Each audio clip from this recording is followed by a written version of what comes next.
Okay, Parsha Shemos.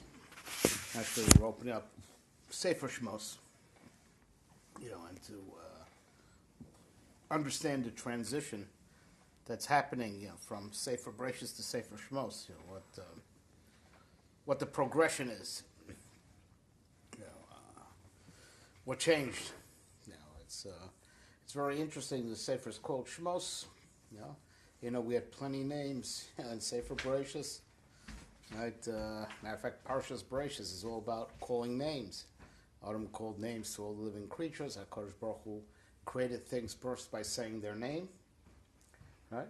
We had name calling throughout Sefer Bereshis, but this book is called names. Right. So that says something. That we have to analyze a little bit. This is the book of names, not Sefer Bereshis. There's plenty of names over there also. The pasuk opens up El Shmos Bnei Shabayim Mitzrayim, and then it says Es Yaakov Ishu Besobo, and it counts to 12 tribes, right? And then it says Kol Nefesh, Shivim Nafesh, 70 people. So there's an incongruence over here between the name and number. So 70 people came down to Mitzrayim, but only 12 are mentioned by name. What would have been more apropos if you're saying that there were 70, you should have the whole list that we read in Parshas Vayigash when it first went to Mitzrayim. So, what's shot? It's called the book, and there's 70 people, and you only say 12 names. 13 if you count Yaakov. Another issue. So now Rashi says something very interesting that needs decoding. So Rashi says, HaKadosh Baruch Hu loves Am Yisrael like stars. Like stars. And stars have number and name. Shenamar Hamotzi Mispar Tzvam L'Kulam B'Shem Yikra. Kadosh Baruch Hu, gives each one a number. He takes them out by number, and they calls them all by a name. All right. So we have there's 3 kashas to ask over here. All right. Kasha number 1. What do we have in common with the stars? What's it about the stars? Am Yisrael's like the stars. Why do stars need a number and a name? And another kasha is, there's a stirim psukim. Right? Rashi, I believe, brings the pasuk from Yeshaya. Hamotzi b'mispar tzvam, lekulam b'shem yikra. He takes them out by number, and all of them he calls by name. One name for all of them. In the pasuk that we say in Tehillim every single day in Psukei Zimra, it's in the Halalukas, Mone Mispar LaKochavim, Lekulam Shemos Yikra. Each star has its own name. So in both psukim, each one has its own number, but in one pasuk it says in Yeshayahu, it's one name for all the stars, and in the Tehillim it's like one name for each star. So how are we going to reconcile that stira and psukim? Okay. So one last question. Or observation. There's something very interesting going back to the Inyan of names. It's the central question over here. So I say, sorry, it's too. I take that back. Our last question before we make our observation that we're about to make. Our last question is: it's a davar yadu al pi Kabbalah, but it's already brought down very early. It's a very early Masorah that we have. That these parshas, Shmos ve'era bo mishpatim, ve'era bo b'shach Yisrael mishpatim, Truma tetzaveh in a leap year, in a regular year it's Shovavim, right? Shmos ve'era bo b'shach Yisrael mishpatim. In this year, where it's a special year, it's a leap year. We have an Adar Sheni, so it's also Truma tetzaveh. These weeks are mesugel for tshuva in general. But the particular Avera that's Mesugel for is, the Chet HaYadua, Motzi Zer Vatala. It's particularly Mesugel for Tikkun HaBris. What's the connection between these parshas and Tikkun HaBris? Which is the bulk of Sefer, basically the bulk of Sefer Shmos is also Mesugel for Tikkun HaBris. So it's just, that's starting. The Shovavim has started already. Basically started this past Monday.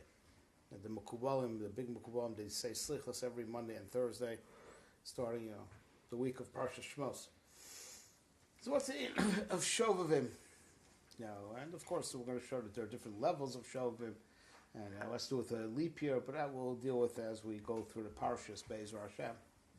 So that was our final question. Now let's make the observation that we want to make. Right, that there is Moshe Rabbeinu meets HaKadosh Baruch Hu at the sneh. Right? Moshe Rabbeinu meets HaKadosh Baruch Hu by the sneh. So it's a very interesting question to ask from HaKadosh Baruch Hu. יום רביעי, אבל הפסדת שווארמה. איפה היית? עשיתי בייביסיטר, הם שילמו לי $60 ל3.5 שעות. Okay, wow. It's going places, going places. That's not going to happen in Israel. For all the guys out there in Radio Land, I'm sorry for this slight diversion. The show will resume in just 1 minute. We're having in my house tonight, as you know. Very good. $60. That's it. Stuff law. 60 or 80, I don't know what she said. Yeah, stuff law. Go into babysitting Yaakov. All right.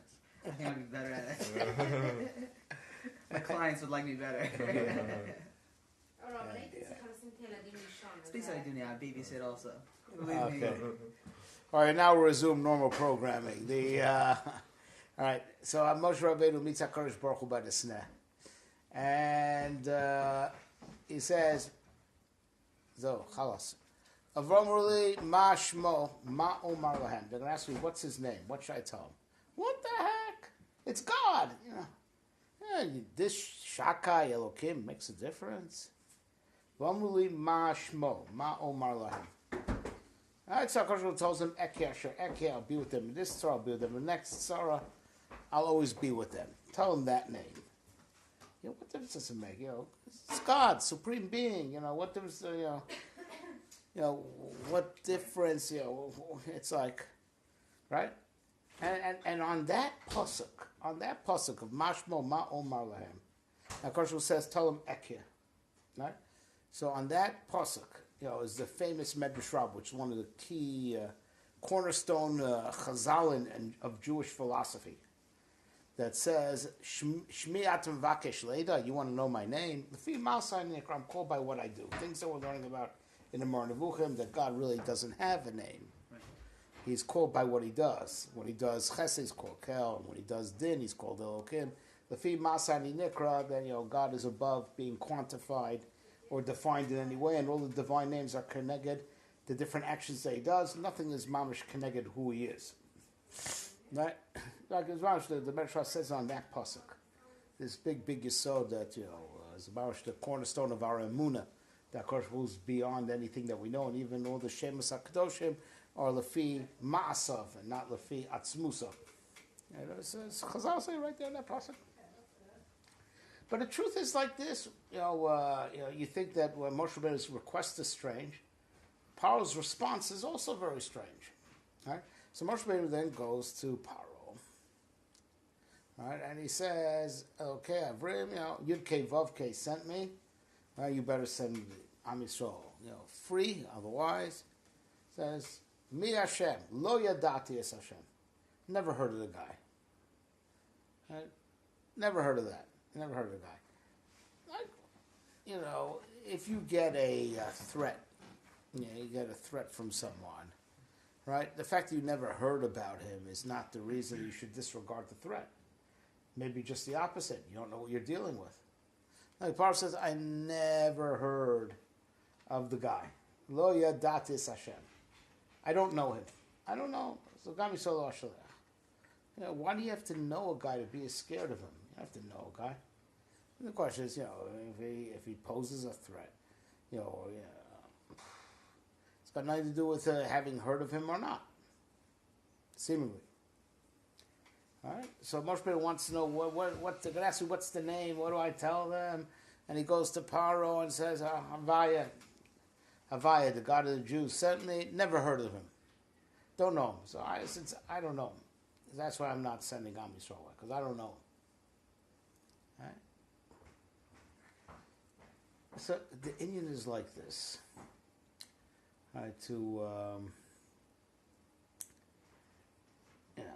understand.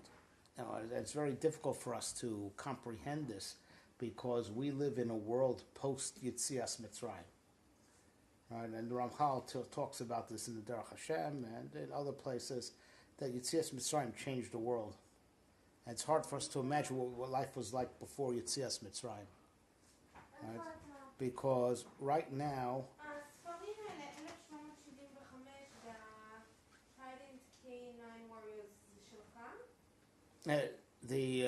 you go anywhere in the world, right? Go to the forest remotest islands, and say, talk to them about God.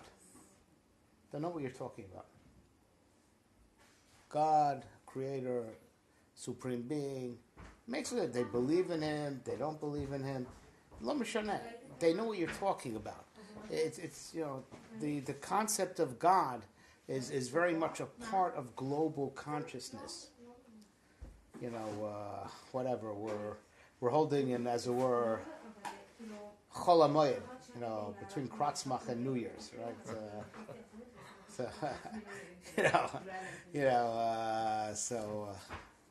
We'll say a vort, in Yonah the Yoma, that the Rambam writes this Rambam is not in all editions of the Rambam. The censors took it out, and only the Frankel Rambam or in the Rambam La'am are the two editions that reprinted. Towards the end of Hilchos Melachim, the Rambam's talking about Mashiach, and the Rambam says over there, why HaKadosh Baruch Hu created, allows for Christianity and Islam, and they're so matzliach. Saying, they're Rishoyim, they're so matzliach in taking over they basically divided up the civilized world between them. And this was true even in the Rambam's day, 812 years ago. Right? So he says they're doing God's work because of them spreading their stuff that's based on the Tanakh all over the globe. Even the Iyim Archok, even the far-reaching islands, everyone's heard of HaKadosh Baruch Hu. Everyone's heard of Torah. Everyone heard the concept of a Mashiach. Just they have their twist on it that it was Yashka. They have their twist on it that it's it's not Yashka. It's someone's going to come for the Muslims at the end of time. But they heard the raw ideas. So when Mashiach comes, the world will know exactly who he is right then and there. As opposed to, imagine if they weren't hi, I'm Mashiach. What's a Mashiach, right? So like humanity has been conditioned to these ideas. So when Melech Mashiach comes, B'mehera b'yameinu, the world will know exactly who he is when he says, I'm Mashiach. Right?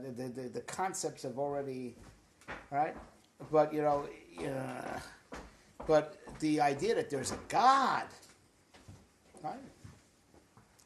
right, hasn't permeated the global consciousness pre-Yitzias Mitzrayim. That's what we're going to see in the coming weeks.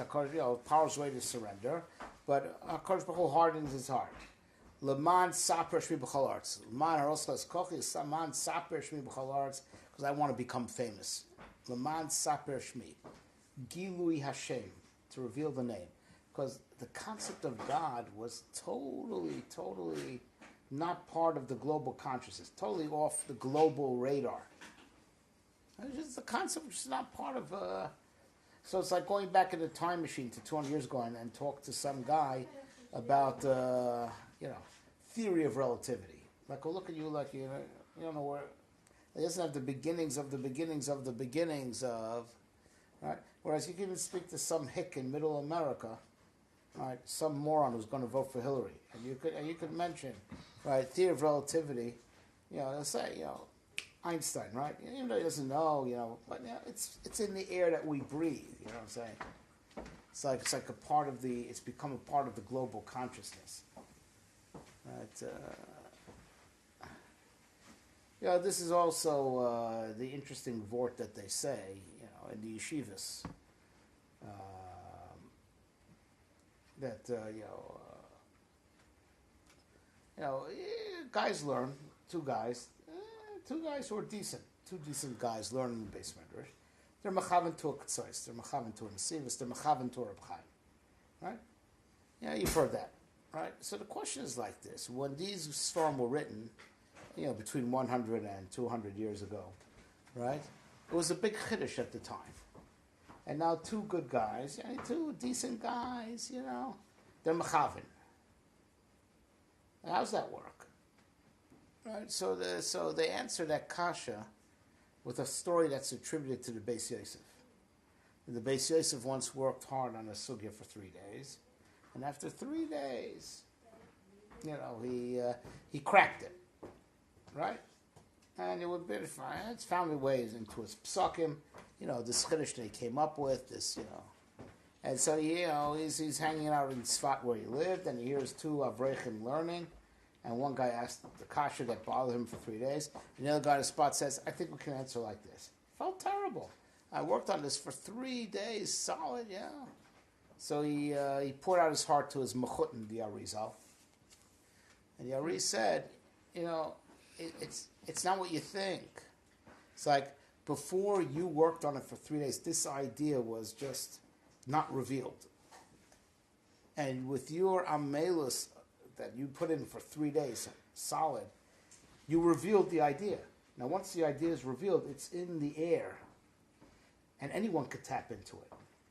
But if not for you, the idea would have remained invisible. The idea would have remained imperceivable. You, with your amelis, you brought down this idea, and now it's part of the air that everyone breathes. Everyone can be machav into it. So that's what they say in yeshivas, that, the Ksais, once he was machadish it, Reb Chaim, once he was machadish it, even if they didn't say it over to a lot of people, it doesn't make a difference. They brought down the idea. Now the idea is accessible. It's in the cosmos. It's in our reality, and anyone could tap into it. Right? Over here. Right? But pre-Yitzias Mitzrayim, you got to understand, and we just can't relate to this. And this is why we celebrate Yitzias Mitzrayim Ad Hayom Hazeh, because it permanently changed the universe. We're back in Golus, as if we're enslaved again. Pre-Yitzias Mitzrayim, God consciousness was not a part of the air that humanity breathed. All right? Avram believed it, Yitzchak believed it, Yaakov believed it, the Shvatim believed it, and they were all considered to be crazy. That's their thing, What about Shem Elokim? Right. All right. So now, even Malki Tzedek, let's say, take an upstanding citizen, right? Upstanding citizen, a tzaddik. Malki Tzedek was Shem ben Noach. So as the Radziner points out, so when Avram meets Malki Tzedek in Sdom, it says, the Torah describes how it's, Hu koin lekel elyon. He served the God on high. God was, even those who believed in God, he believed in the God that's elyon. He's up there. He's outside of this world. He's not revealed within this world. Avram Avinu tried to come and Vayikra b'Shem Hashem Kel Olam, tried to teach people that God is within this world. Avram Avinu started, but he wasn't matzliach. Because even though they had the Nefesh Asher Asu B'Charon, they all burnt out 1 generation later. The only thing he had left from all his work was Yitzchak. All his Talmidim fried out, which means the idea didn't strike root. So he tried, but he started a process that didn't come into actuality, because whatever he thought he achieved in actuality burnt out, petered out. He just had Yitzchak from all his effort. There's a shita in Chazal that even Eliezer Ebed Avram fried out. Wow. And became Og Melech HaBashan. There's a sheet like that in Chazal. It's like there's different sheets about whatever happened to Eliezer Ebed Avram. The sheet he fried out also. Right? Yeah. There's a sheet like that. A sheet that he's still serving the others in the Maras Machpelah. Even he, didn't keep the faith after Avram Avinu died. Right? It didn't strike. It didn't. He tried, but didn't strike. And that's also, we spoke in a previous shir once, that's the significance that the Plishtim blocked up the wells of Avram Avinu. Means they stuffed up what he tried to reveal, what he dug and revealed. They stuffed up. That was like the eating of Plishtim in particular, trying to stuff up the revelation of Avram Avinu, stuffing it up. He dug a tunnel, he dug a well, they stuffed it up. Right? So the world pre-Yetzias Mitzrayim is a world where God consciousness is not just part of, it was off the radar totally. So those who believed in it, like let's say the tzaddikim that were around before Avraham Avinu, they believed in the God Elyon, not the one that's here, the one that, he's in heaven, way up there, and there's no revelation of him down here. Avraham Avinu was trying to be Vayikra b'Shem Hashem Kel Olam, but he wasn't Matzliach. Except Yitzchak. Yitzchak Avinu carried the torch, that's it. And Yitzchak, only one guy, Yaakov, was Makabel from Yitzchak, and after that was the 12 tribes, and that was it. Right? What's the reason for that? Is it because Yitzchak was his son? Is it because Yitzchak was special? Yeah, it's both. But now you understand. That's why Avinu wanted a son. He knew he couldn't depend on Eliezer. Noach Weinberg used to say that. He somehow knew he couldn't depend on Eliezer, and that's why he wanted. But yeah, but also Yitzchak was special in certain that his midah is the midah of gvura, and that's about keeping the faith and not giving up. Yeah. So the concept of God was totally off the earth. So when Moshe Rabbeinu comes to Paro and says, Yud Kei Vav Kei is coming to get you, it'll be like I'm coming to you and saying the boogeyman's coming. Oh, come on, there's no such thing. Right? Because the concept was totally foreign. Right? The first cause doesn't have anything to do with us. First cause is all the way up there. He doesn't. Right. Also, he probably thinks, surely you've heard of him by now. It's been so many years, and if he's talking so strong, how come we never heard of him? Yeah. By the way, the Kuzri says that Moshe Rabbeinu said, "Okay, Ivrim, right, God of the Jews." Because the Kuzri says it was the best way to try to explain who he is, because it was famous that Avraham, Yitzchak, and Yaakov worshipped that God. But it didn't help anything. Pharaoh said, I don't believe in him. That's the thing that they were into. Who says any of this is real?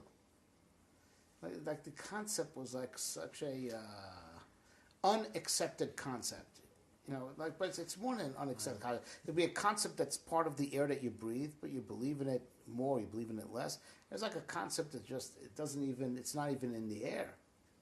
And that's the way it was before Yetzias Mitzrayim. Right? And that's what Moshe Rabbeinu was asking. Right? Listen, Mashmo. Listen, Am Yisrael believes in you, I believe in you. What's the revelation going to be? Mashmo. I want to know what the revelation is going to be. Shmo as in a revelation. Shem as in a concept. What concept are you going to reveal? What concept of that's going to permeate the global consciousness are you going to reveal? Because that there's a God. I know that. The Jewish people know that. We all believe in you. But what's the revelation going to be? Revelation, i.e., that the whole mankind will acknowledge. What's the revelation going to be?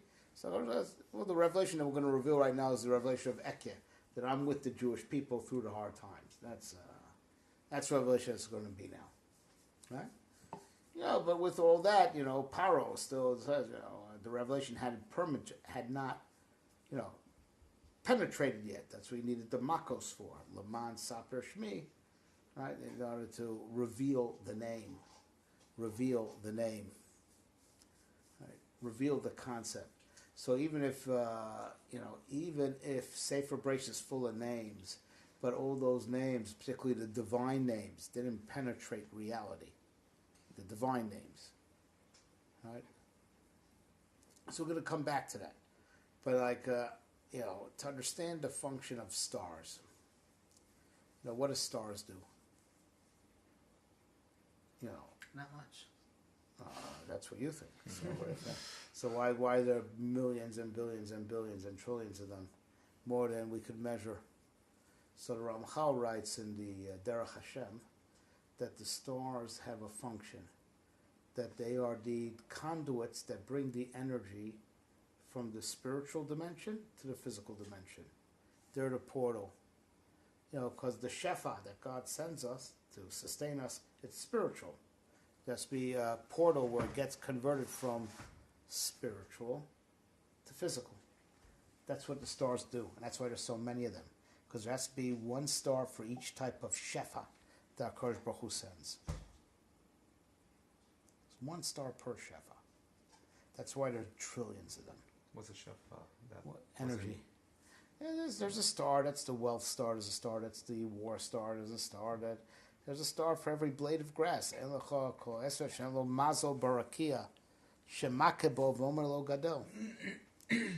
You need a star for every blade of grass.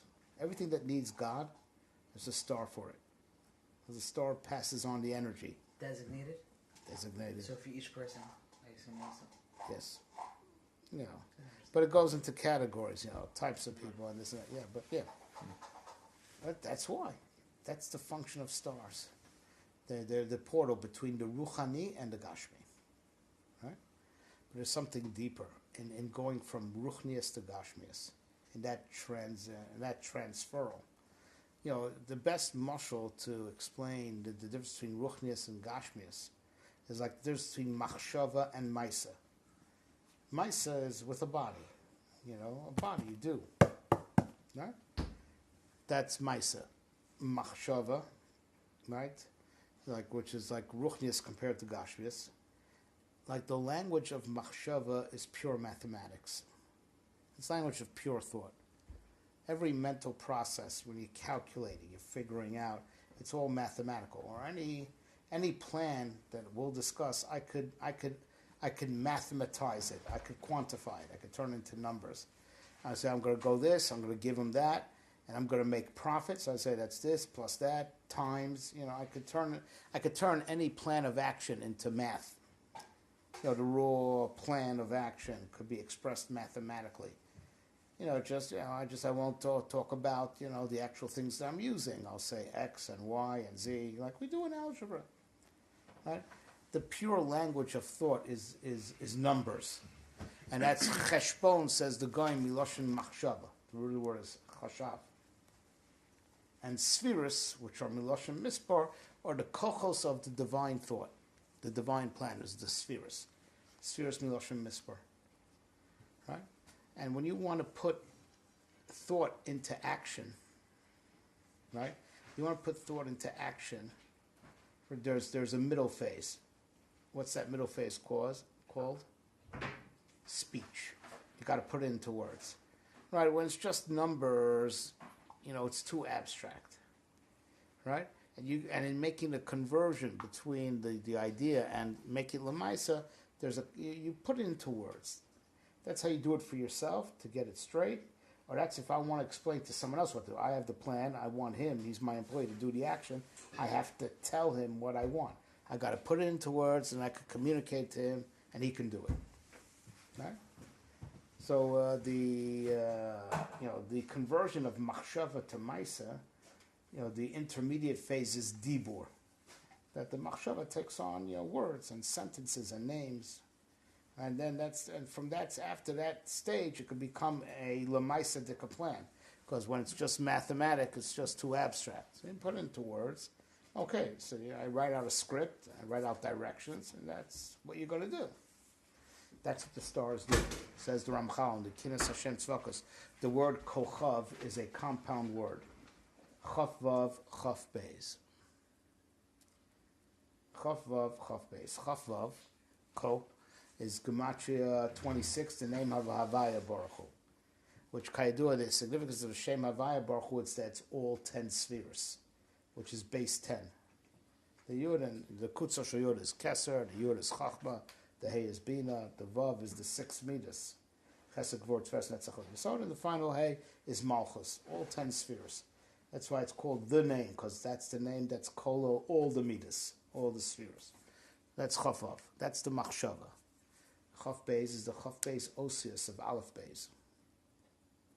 Right, and in the star, there's the conversion from Chaf Vav to Chaf Beis, from Machshava to Dibur, and from Dibur, it's a short jump from there to Lamaisa, that when the Shefa comes out of the star, on the earthly side of the star, So that shefa now will cause lemaisa dika things to happen.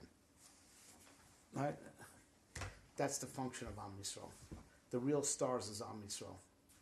The stars, they're connectors, but HaKadosh Baruch Hu wants that the shefa should be drawn down through Bnei Yisrael. That's why we're like the stars. Because we're the ones who are supposed to really bring the shefa down. But it's more than that. So the shefa so the stars cause going from number to name, from Chaf to Chaf Beis, so that's why they have a number and they have a name.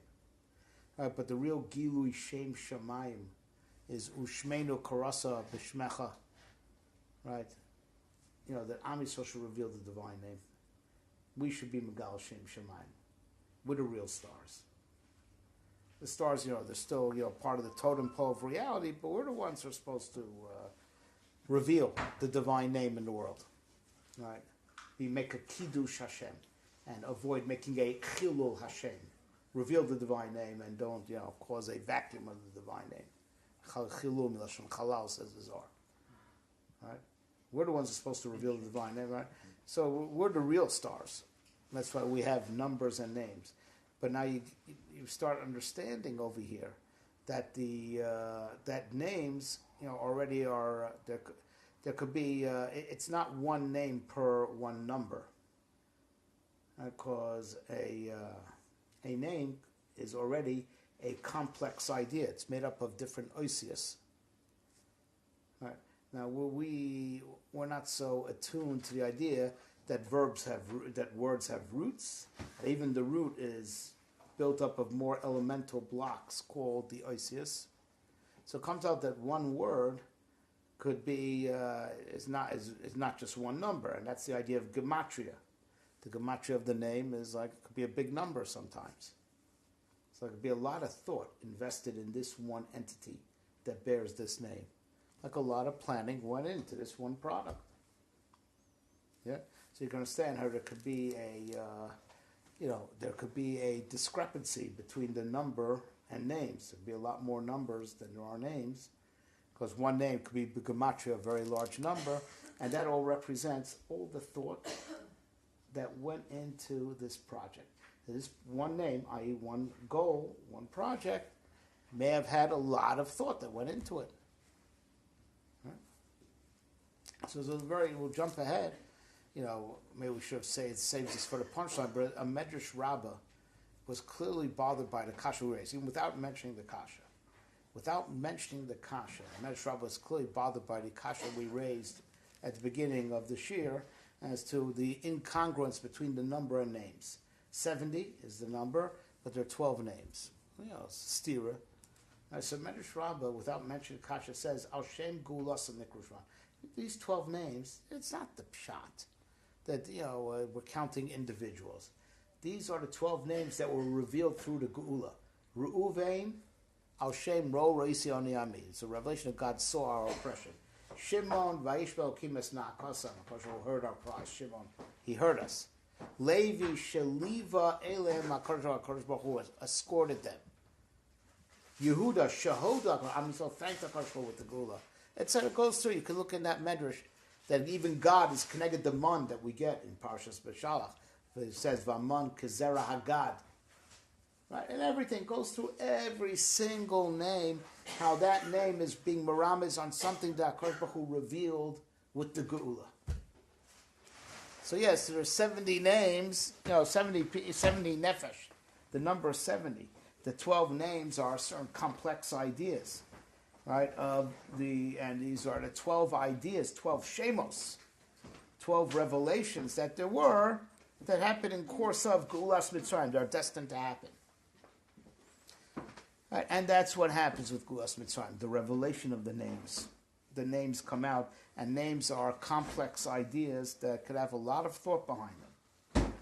So Rav Kook points out, what's the to explain the contradiction between the two psukim. What we say in Tehillim, right? Mona mispal kochavim lekulam shemos yikra. We say it every day in the Halalukas. They all have a number and a name, each one, as if each star has its own name. And then the pasuk that Rashi brings is, Hamotzi Mispar Tzvam, L'kulam B'Shem Yikra, one name for all of them. Because there's two different types of names. And Rav Kook invokes the famous machlokas, between the Rambam, right, and Rav Meir Ibn Gabai. Whether, does everything have its own tachlis, like this candle, this creature has its own tachlis for which was created for. And this has its own, everything have its own tachlis, or is everything for Am Yisrael? Everything's for the sake of Am Yisrael. Like we say, Bereshis B'Shul Yisrael, Shnik Bereshis B'Shul Torah, everything's for the Torah, everything's for Am Yisrael. So he wants to say, Elu Veil Divrei Kim Chaim. Everything, there's micro and there's macro. There's like, on the micro level, everything has its God-given function. Everything has its own name, has its own tachlis. It's a concept in its own right, and it has its own purpose. Name, miloshin, purpose, like doing it l'shma, l'shem, haTorah, for the sake of, l'shem, shamayim, for the everything has its own tachlis. It's a concept in its own right, which also means it is for its own sake. It has its own mission. But it's also the macro, that on the big picture, all these different things, that each one has its own mission, they gather together in a big integrated unit, and it's all for Am Yisrael. That all those little names, that each one is a goal in its own right, legitimate goal in its own right, all pool together for one master goal, one master plan. And that's for the Torah, and that's for Am Yisrael. Right? He says both are true. Both are true. Is There could true be for people? Yes. Rambam definitely says, even though every person has his own schar vonish, but there is a concept that everyone was there to serve the Adam HaSholim, the perfect man. The Rambam writes that it's Hakdam D'Zraim. Yes, absolutely. Even amongst people, that every person has his own schar vonish and his own chel kolam haba, but there's a concept that kolam lo nivra tzalza, that everyone, the reason why there are billions of people in the world is that they're all necessary to help the perfect man, serve the perfect man. And the Rambam brings it. And the Rambam brings it in his Hakdam D'Zraim. Yes? So even the Rambam says everything has its own purpose. Also says that even by people, it could be a concept that there is the Superman, that everyone's meant to serve, even though every guy also has his own private account with God. Yes. Everyone has his own shame, and everyone has, then there's the macro shame. And but it's a big thing to understand that, it's not one name per number. There could be a lot of numbers that go into one name. And it could be like one master name that is connected, all the numbers combined. Because the name is a complex concept that a lot of thought could go into, but the name is also the goal. And a lot of different thoughts could all be focused at the same one goal. Right? Like when you have any project, the goal is, to build a building. You have the carpentry, and you have the electric work and the plumbing, and each one is a whole chokhmah in its own right: plumbing, electricity, carpentry, flooring, and it's all for the same tachlis, to put up a building. One name, with a lot of different thoughts, all focused at one name. Right. And of course, the big name is Shem Shamayim, and Shem Shamayim was off the earth. And Parshas Shemos, Sefer Shemos, ushers in Gilui Shem Shamayim within the world, and it made a permanent change that now, ever since Yetzias Mitzrayim, everyone's heard of God. They believe in God, they don't believe in God, everyone's heard of God. It's a permanent fixture in human consciousness. So either believe or deny, but everyone knows. As opposed to Paul says, Lo yadati es Hashem. I had never heard of that idea before. That's pre-Yetzias Mitzrayim. Yetzias Mitzrayim changed that. And that's really talking about that the Beis Alofim Torah are finally coming to their real end. The 2,000 years of void, as opposed to the 2,000 years of Torah. Right? Even though Avraham Avinu started, but he wasn't Zocha to finish. The real trend, that the schus of how Avraham Avinu tried, and the schus of his Amelus. So Am Yisrael gets chosen to be taken out of Mitzrayim and become the vehicle to reveal Shem Shamayim, and the real change of going from Tohu to Torah. Like after it says, I was Zocher to Torah, and Torah's Gilui Shem Shamayim on earth. God's law is on earth. and with the giving of the Torah, God revealed himself, mamish, on earth, by Har Sinai. That happens post Yetzias Mitzrayim. Yetzias Mitzrayim made that change, going from Tohu to Torah.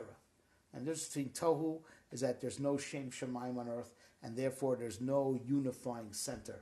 Because the real goal, just like in the individual, is Kol Ma'asecha Yiyu L'Shem Shemaim. Shem Shemaim should be the unifying goal of everything that you do. It's also for all of history and all of mankind. It's all for Gilui Shem Shemaim.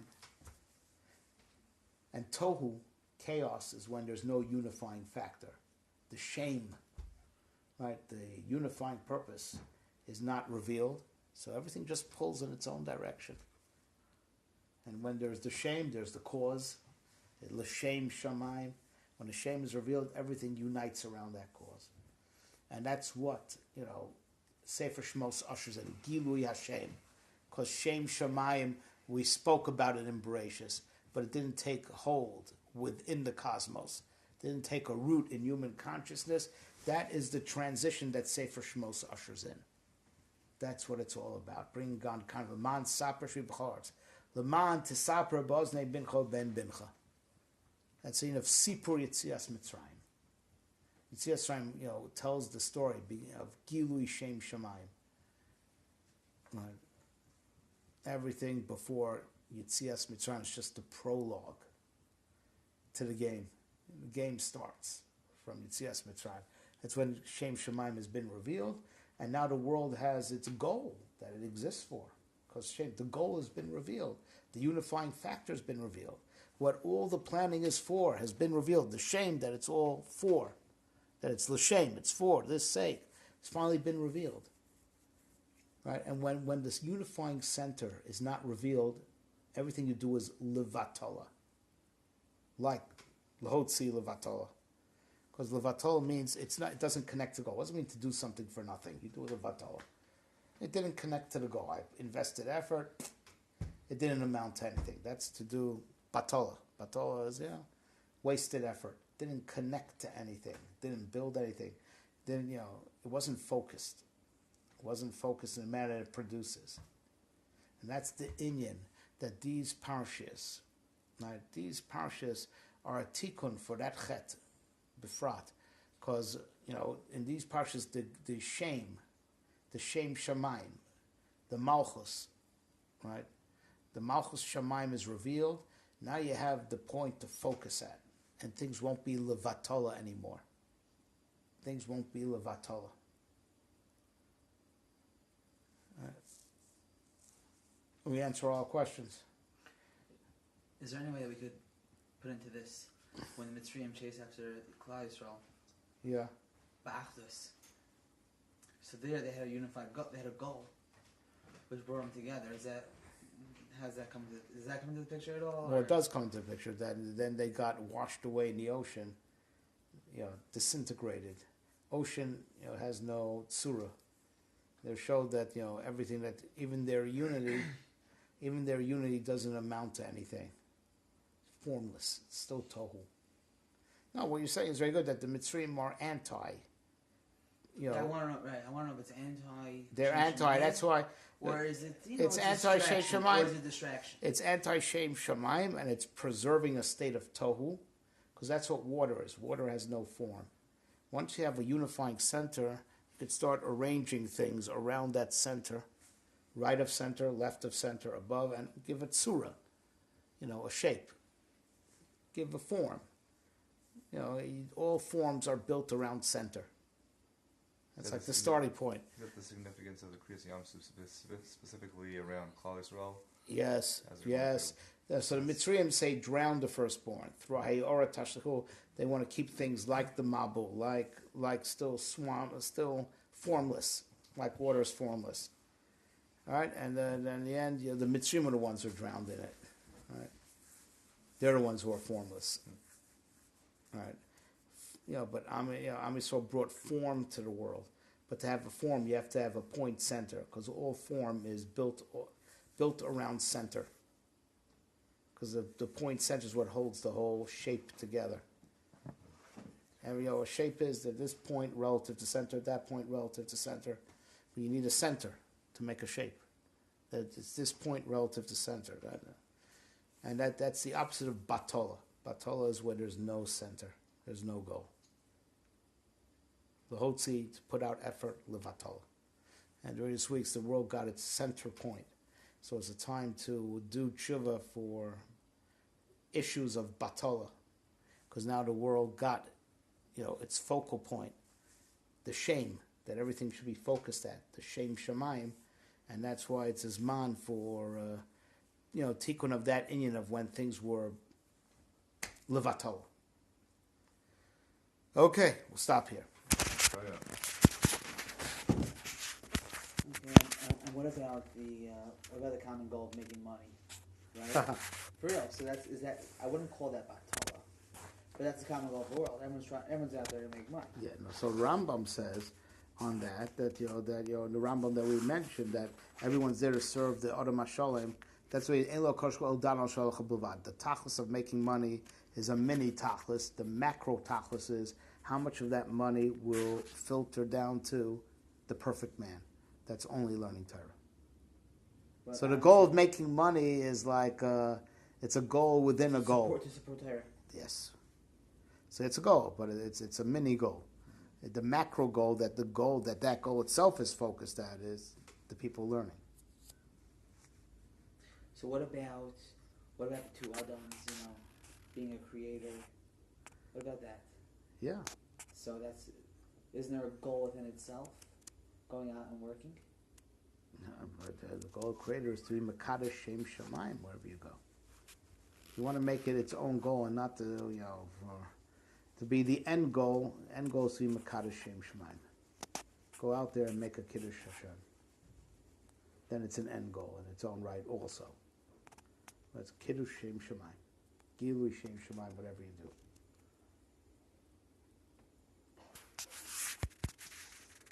Okay, fellas. Okay. Very good.